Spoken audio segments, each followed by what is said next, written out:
This right here is the Makita DUC355 brushless chainsaw. This is running off of two 18-volt LXT batteries, or as some people like to call it, a 36-volt tool.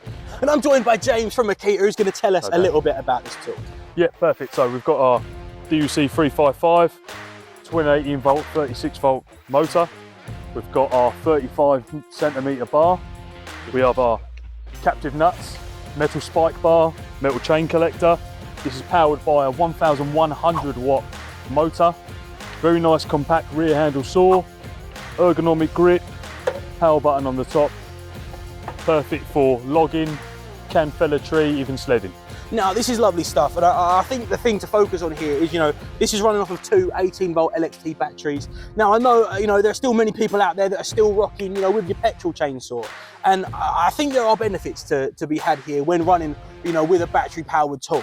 I mean, especially, if you're someone that works in the trade, if you're out there, with your Makita circular saw, something like that, you've got quite a few circular saws running off of your twin 18-volt batteries as well. Stick those batteries, if you're looking to get the garden tidy, you can then bring them home, slap them right in the chainsaw. And I think that's a benefit to be had here. Yeah, absolutely. And am I right in saying that this, you're seeing equivalent power here to that what you'd see in a petrol model? Yes, yeah, absolutely, yeah. So you comparing to your 20-odd cc chainsaws, this is the 18-volt version, obviously. Less weight, less heat, less vibration, less fatigue on you. Don't have to worry about it going off over winter, just batteries on, trigger, go.